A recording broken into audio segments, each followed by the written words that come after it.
All right, so picture this. You're cruising down the open road, windows down, the sun's beaming down on you, and you're surrounded by the most incredible landscapes Australia has to offer. It's the dream, isn't it?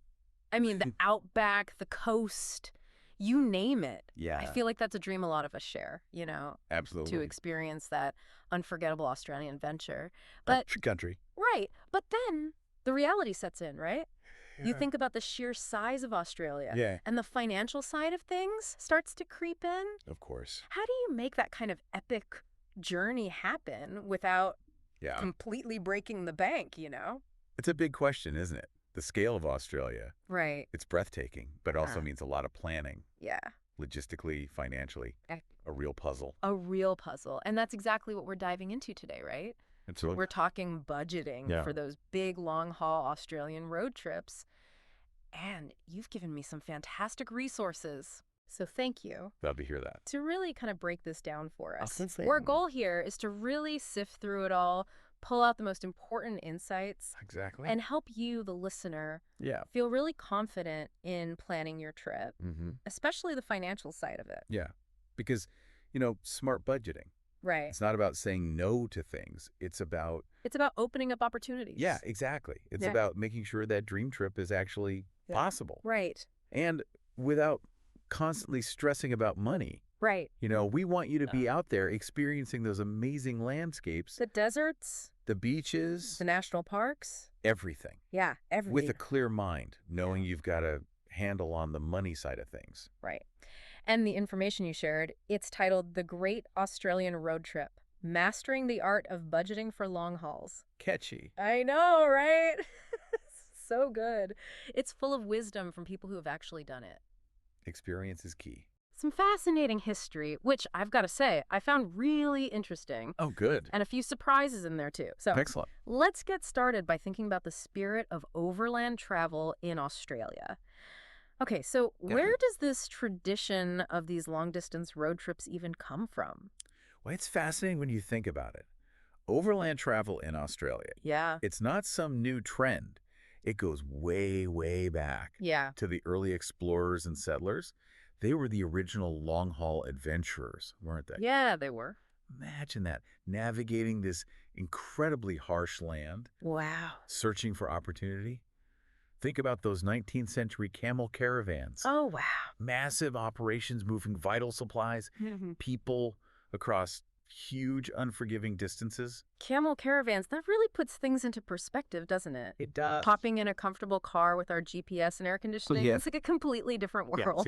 Yeah. But it is interesting to think that when we do a road trip today, we're kind of connecting to that history, aren't we? In a way, yeah. It's not just a holiday. It's like stepping into this long tradition of exploration and discovery. I like that. Across this massive continent. Exactly. And if we think about your own upcoming trip, knowing that historical context, it just adds another layer to the experience, doesn't it? It does. You're part of something bigger. And speaking of history, there are some really key moments and figures who've shaped how we see and do overland travel in Australia. And one that really stood out in the material was the Burke and Wills expedition. Oh, yes. Such a legendary, classic example. But ultimately tragic story. It really captures both the allure and the danger of the outback, doesn't it? Yeah. Their goal to cross the entire continent. South to north. Yeah, from south to north. Wow. It captivated people's imaginations back then. I can imagine. Even though it ended terribly. Yeah. It really highlighted those extreme conditions. Yeah. The logistical challenges. And just the incredible resilience needed for that kind of journey. Definitely reinforces the need for thorough planning. Right. Absolutely. Now, the material also talked about the gray nomads of the 20th century. Oh, the gray nomads. I love that term. It's a great term, isn't it? Who were they? Yeah. And what kind of impact did they have on overland travel? They're a really important part of the story. It's basically the rise of retirees. Okay. Traveling in their caravans or motorhomes. Yeah. Embracing this lifestyle of constant exploration. That's amazing. And from a budgeting perspective, they really highlight the importance of community and resourcefulness. Okay. They built these networks, shared information, tips on cheap camping, even helped each other out. That's great. They showed that long-term travel was possible for more people by being practical and budget conscious. And that's a really important lesson for budget travelers today, isn't it? Absolutely. Leveraging those online communities and sharing resources can really help cut costs. You got it. So, from those super self-sufficient early explorers to the resourceful gray nomads, careful planning and making the most of what you have, that's always been at the heart of Australian overland travel, hasn't it? It seems to be, yeah. Now, the material also included a couple of those quirky facts that Australia is known for. Oh, yes, we love our quirky facts. I know, they're so good.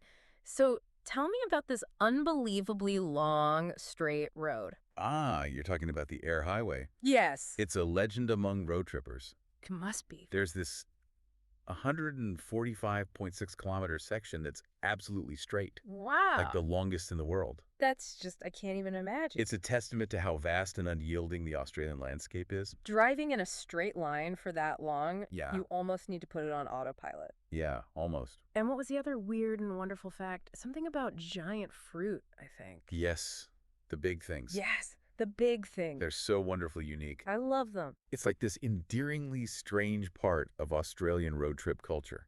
Yeah. You'll find them all over the country, these massive sculptures. The big banana. The big pineapple. Yeah. The big lobster. You're looking at that one? And so many more. It's amazing. They're like landmarks, perfect photo ops. Yeah. Bit of a pilgrimage for some road trippers. It's just one of those fun, unexpected things you'll encounter, right? Exactly. It's great. Adds a little absurdity to the journey. I love that. So we've looked at the historical roots and some of those more unusual elements. Now let's get a bit more organized. Okay. The information you gave me outlines a timeline of road trip culture in Australia. Yeah. How it's evolved. Can you walk us through those main phases? Sure. Understanding this evolution helps us see how we got to where we are today. Yeah. The 60s and 70s were really foundational. Okay. More people owned cars. Right. Which meant road trips became more accessible for a wider chunk of the population. Yeah. This is where the road trip as we know it started to take shape. More cars, more people on the road. What about the 80s and 90s? So the 80s and 90s saw the rise of camper vans. Okay. And this booming backpacker culture. Yeah. Camper vans were a game changer, weren't they? They were. You got your transport and accommodation all in one. One on one. So convenient. And at the same time, Australia was becoming super popular with backpackers. Yeah. Budget road trips became a classic way to see the country. Makes sense. It was all about independent travel, adventure, and often doing it on a budget. Right. So another important lesson for budget travelers, that camper van life or using hostels along the way can be really cost effective. Absolutely. So a shift towards more independent, budget-conscious travel.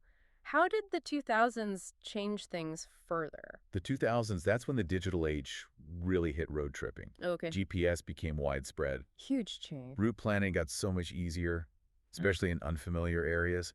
Then there were the travel apps, information on everything. Accommodation. Attractions, real-time traffic. Yeah. And crucially for budgeting, price comparisons for fuel and lodging. Right. This tech boom made overland travel way more accessible, convenient, and gave travelers the tools to make better, cheaper choices. It's hard to imagine navigating some of those remote areas without GPS now, isn't it? It is, isn't it? And the timeline even mentions the 2020s, talking about a post-pandemic resurgence. Yeah. What's driving that renewed interest? Well, the pandemic definitely pushed people towards more isolated and self-contained travel options. Makes sense. Road trips fit that bill perfectly. Right. Plus, there's this growing desire for authentic nature-based experiences, which Australia has in spades. It does. It's a chance to escape the crowds, explore at your own pace, right, and often with more control over your environment and spending. And it all kind of connects, doesn't it? It does, yeah. When you think about this evolution, it's interesting to see how those main budgeting concerns might have shifted over time. Yeah, that's a good point. In the early days, it was probably more about basic survival. Probably, yeah. You know, just getting by on the road. Yeah. Now, with all the options and technology we have, it's more about strategically maximizing those experiences within a set budget. Absolutely. Yeah. I think that's a really sharp observation. The need to manage money has always been there. Right. But the tools and the context have definitely changed. They have. Now, let's get into the nitty-gritty. Okay. Let's talk about those specific budgeting tips from the material. Yeah. This is where it becomes really practical for planning your trip. Exactly. Let's break down how to keep those expenses under control. Okay. While still having an amazing, fulfilling journey. Sounds good. First up, fuel economy. Yeah. It seems obvious, but how does understanding your vehicle's fuel consumption really translate into savings on a long trip? You've got to remember the distances we're talking about in Australia. Yeah. Fuel costs can add up fast. Right. So knowing your vehicle's consumption. How many kilometers per liter? Exactly. That's step one. Okay. Then planning those refueling stops strategically. Yeah. Can make a big difference. Okay. Fuel prices can vary a lot between towns. So yeah. Try to fill up in cheaper places whenever possible. Right. And those fuel-efficient driving habits. Yeah. Avoiding harsh acceleration, maintaining a steady speed. Yeah. That can help too. It all adds up, doesn't it? And there are websites and apps like Gas Buddy, for instance. Yeah, Gas Buddy or Motormouth. Those can help you track fuel prices. Oh, that's useful. So you can plan your stops effectively. Smart planning at the pump. I like it. Now, what about where you sleep at night? Yeah.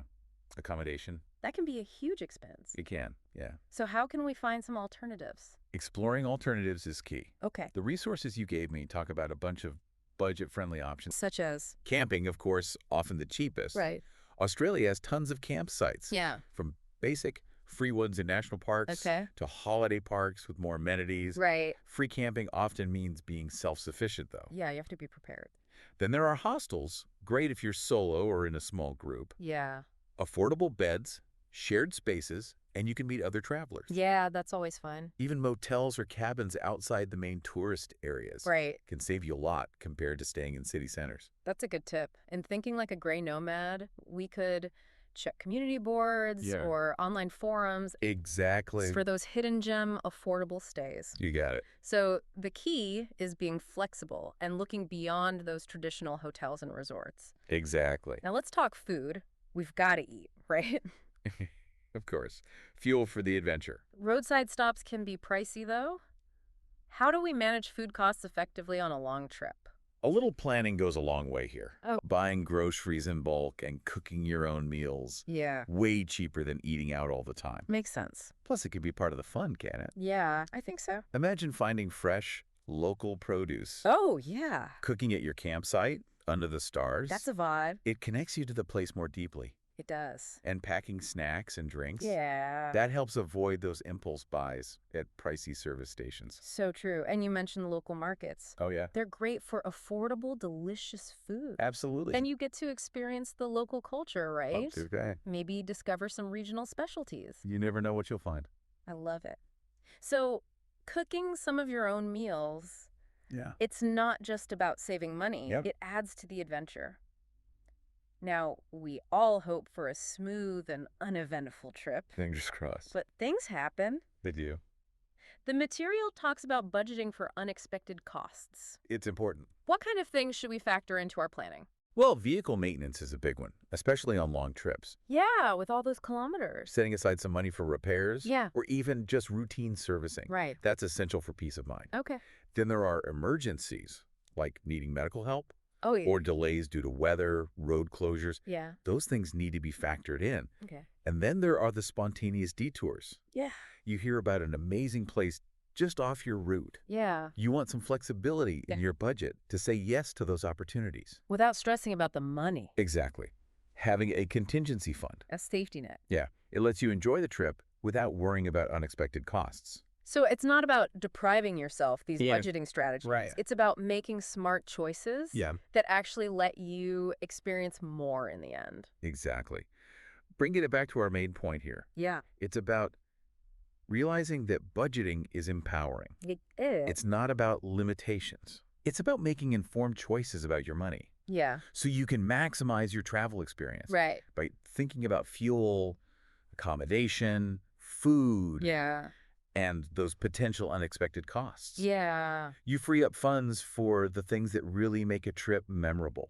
The experiences. The sights, the interactions. Yeah. That's what it's all about. That's such a good way to look at it. So for anyone dreaming of that Australian road trip, the key takeaway is that with careful planning, that vast, stunning beauty of Australia is achievable. Absolutely. Without emptying your bank account. You don't have to break the bank to have an amazing time. It's about tapping into that same spirit of resourcefulness that's been part of Australian overland travel for so long. Right. But now combined with all the knowledge and tools we have today. We've got so much at our disposal. We do. So, wrapping up our deep dive, it's clear that your Australian overland dream is possible. It is. Without financial stress. Yeah. If you plan strategically. Now, as you start thinking about hitting the road, here's a final thought for you to chew on. Okay. Thinking about that historical spirit of Australian overland travel. That drive to discover, the resilience. Yeah. The resourcefulness. And considering all the tools and information we have today. Yeah. What unique, maybe even unexpected routes are now possible for your adventure? That's a good question. And beyond the financial side, how might budgeting itself, those conscious choices about spending, actually enhance your sense of discovery and connection as you journey through this amazing country? That's really thought-provoking. Sometimes limitations can spark creativity. They can. And lead to more meaningful experiences along the way. I think so too. And if you found this deep dive helpful in thinking about your travels, be sure to stick with us. We'll be exploring many more aspects of Adventurous Journey. Looking forward to it. In our future discussions.